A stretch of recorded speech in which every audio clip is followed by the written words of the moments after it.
आप देख रहे हैं बैंगलोर समाचार न्यूज चैनल। चलिए अब आपको दिखाते हैं एक खास रिपोर्ट। सावन दुर्ग में स्वयंभू लक्ष्मी नरसिंह स्वामी को 1 करोड़ रुपए से अधिक मूल्य का नव नरसिंह वज्र कवच समर्पित। बेंगलुरु दक्षिण जिले के मगड़ी तालुक स्थित सावन दुर्ग में विराजमान स्वयंभू लक्ष्मी नरसिंह स्वामी मंदिर में आज एक ऐतिहासिक और भव्य धार्मिक आयोजन संपन्न हुआ।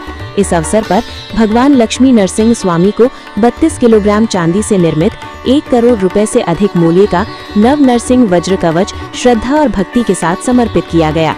इस भव्य धार्मिक कार्यक्रम का आयोजन बेंगलुरु के येडियूर स्थित श्री लक्ष्मी नरसिंह स्वामी ट्रस्ट द्वारा किया गया। ट्रस्ट के प्रमुख डॉक्टर श्रीनिवास मूर्ति एवं उनके परिवार ने इस आयोजन को अत्यंत श्रद्धा और भव्यता के साथ संपन्न कराया। कार्यक्रम की शुरुआत आज तड़के सुबह 4 बजे ठीक पिट्टनायकनहल्ली के गुरु गुंडेश्वर मठ के पीठाधीश्वर श्री श्री श्री नंजावधूत स्वामी जी की पावन उपस्थिति में गणपति होम के साथ हुई। इस धार्मिक आयोजन की अध्यक्षता कांग्रेस के वरिष्ठ नेता KM नागराज ने की। कार्यक्रम में देश और राज्य के कई प्रतिष्ठित राजनीतिक एवं सामाजिक नेताओं की गरिमामयी उपस्थिति रही। कार्यक्रम में प्रमुख रूप से पूर्व प्रधानमंत्री HD देवगौड़ा, केंद्रीय मंत्री HD कुमारस्वामी, सांसद यदुवीर कृष्ण दत्त चामराज ओडियार, परिवहन मंत्री रामलिंगा रेड्डी, मगड़ी विधायक बालकृष्ण, सांसद डॉक्टर मंजुनाथ, पूर्व मंत्री HM रेवन्ना, मंत्री TB जयचंद्र, JDS अध्यक्ष निखिल कुमारस्वामी, विधान परिषद सदस्य चिदानंद M गौड़ा, विजयपुर जिला एवं सत्र न्यायाधीश मोहन, अंतर्राज्यीय नृत्य कलाकार डॉक्टर सत्यनारायण राजू सहित हजारों श्रद्धालुओं ने भाग लेकर भगवान के दर्शन कर आशीर्वाद प्राप्त किया। इस अवसर पर संबोधित करते हुए श्री श्री श्री नंजावधूत स्वामी जी ने कहा कि डॉक्टर श्रीनिवास मूर्ति एवं उनका परिवार वर्षों से निरंतर धार्मिक और दैवीय सेवाओं में संलग्न रहा है। भगवान की कृपा सदैव सभी पर बनी रहे। उन्होंने राज्य सरकार से सावन दुर्ग क्षेत्र में श्रद्धालुओं और पर्यटकों की सुविधा के लिए अधिक बुनियादी ढांचे और पर्यटन सुविधाएं उपलब्ध कराने की अपील भी की। वहीं कार्यक्रम के मुख्य आयोजक डॉक्टर श्रीनिवास मूर्ति ने अपने संबोधन में कहा कि सावन दुर्ग एक अत्यंत पवित्र और ऐतिहासिक क्षेत्र है जो केम्पेगौड़ा के समय से ही प्रसिद्ध तीर्थ स्थल रहा है। ये कार्य अकेले मेरा नहीं है बल्कि भगवान लक्ष्मी नरसिंह स्वामी की कृपा और अनेक भक्तों के सहयोग से ही ये संभव हो पाया है। ये भव्य वज्र कवच समर्पण समारोह सावन दुर्ग के धार्मिक, सांस्कृतिक और आध्यात्मिक महत्व को और अधिक उजागर करता है। ಕೆಂಪೇಗೌಡರು ಕಟ್ಟಿದಂತ ನಾಡು, ಇಲ್ಲಿ ಪಾಳೆಗಾರರ ಆಳ್ವಿಕೆ ಇತ್ತು। ಅದಾದ್ಮೇಲೆ ಕೆಂಪೇಗೌಡರ ಸಾಮ್ರಾಜ್ಯಕ್ಕೆ ಈ ಕೋಟೆಗಳೆಲ್ಲ ಸೇರಿದ್ವು।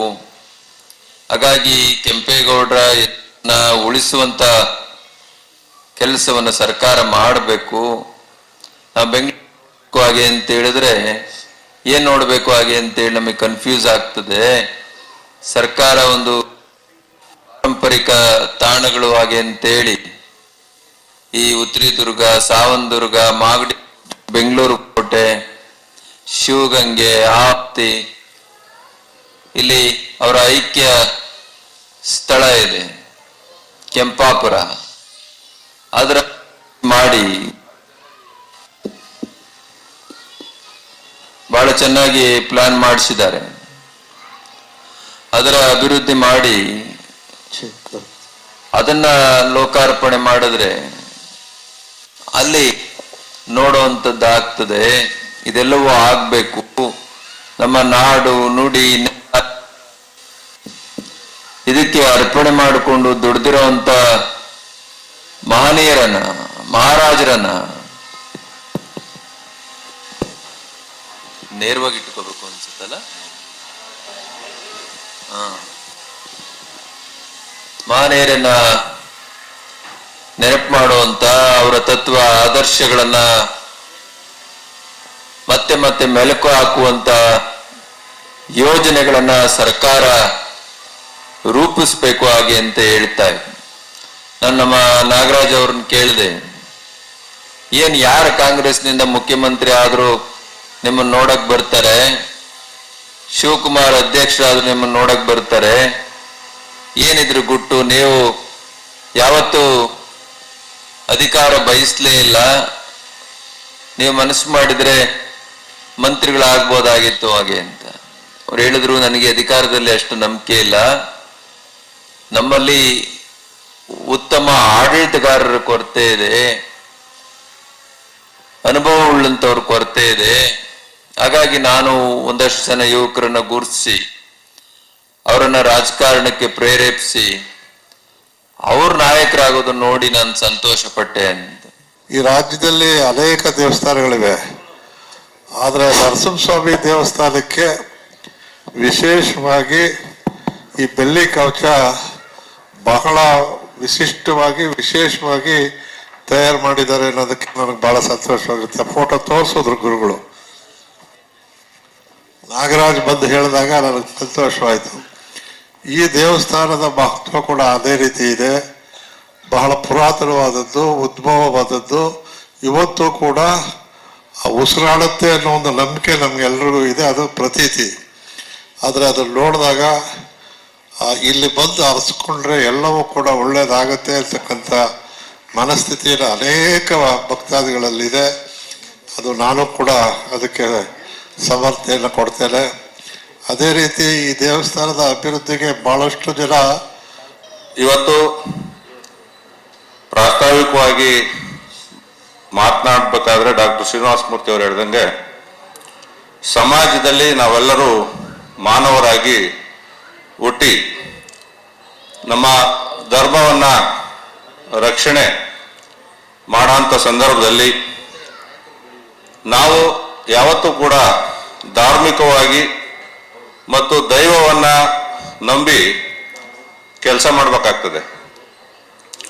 ದೈವಶಕ್ತಿ ಇಲ್ದಲೆ, ಗುರು ಹಿರಿಯರ ಆಶೀರ್ವಾದ ಇಲ್ದಲೆ ನಾವೇನು ಕೂಡ ಸಮಾಜದಲ್ಲಿ ಸಾಧನೆ ಮಾಡೋಕ್ಕೆ ಸಾಧ್ಯ ಇಲ್ಲ. ಆ ರೀತಿ ಸಾಧನೆ ಮಾಡೋ ನಿಟ್ಟಿನಲ್ಲಿ ನಾವು ದೈವ ಭಕ್ತಿಯನ್ನು ಇಟ್ಕೊಂಡು ಗುರು ಹಿರಿಯರ ಆಶೀರ್ವಾದಗಳನ್ನು ನಿರಂತರವಾಗಿ ಪಡ್ಕೊಂಡು ನಮ್ಮ ವೃತ್ತಿನಲ್ಲಿ ಎಷ್ಟು ಸಾಧ್ಯವೋ ಅಷ್ಟು ಸಮಾಜಕ್ಕೆ ಕೊಡುಗೆಗಳನ್ನು ನೀಡಿದರೆ ಸಮಾಜ ತಾನಾಗಿ ಸುಸ್ಥಿರವಾಗಿ ಮತ್ತು ಎಲ್ಲ ಸಾಮಾಜಿಕ, ಆರ್ಥಿಕ ಮತ್ತು ರಾಜಕೀಯವಾಗಿ ಬೆಳೆಯಲಿಕ್ಕೆ ಸಾಧ್ಯ ಆಗ್ತದೆ. ಬಹುದಿನದ ಮಿತ್ರರು ಹಾಗೂ ನಮ್ಮ ಕುಟುಂಬದ ಬಹಳ ವರ್ಷಗಳ ಹತ್ತಿರದ ಕುಟುಂಬಕ್ಕೆ ಸೇರಿದವರು ಆದಂಥ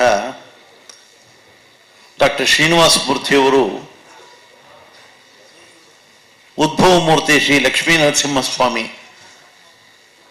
ಸಾವನದುರ್ಗ ಈ ದೇವರ ಒಂದು ಸೇವೆಯನ್ನ, ಒಂದು ಬೆಳ್ಳಿಯ ಕವಚವನ್ನು ನೀಡುವ ಮೂಲಕ ಪರಮಾತ್ಮನಿಗೆ ಸುಮಾರು 1 ಕೋಟಿಗೂ ಮಿಗಿಲಾದಂತಹ ಒಂದು ಸೇವೆಯನ್ನ ಎಂದು ಅವರು ಬಹಳ ಸಂತೋಷದಿಂದ ಮಾಡ್ತಿರ್ತಕ್ಕಂಥದ್ದು ನಾವು ನೋಡಬಹುದು. ಡಾಕ್ಟರ್ ಶ್ರೀನಿವಾಸ ಮೂರ್ತಿ ಅಂತ JP ನಗರ ಸಾರಿಗೆ ಆಗಿರೋದವರು.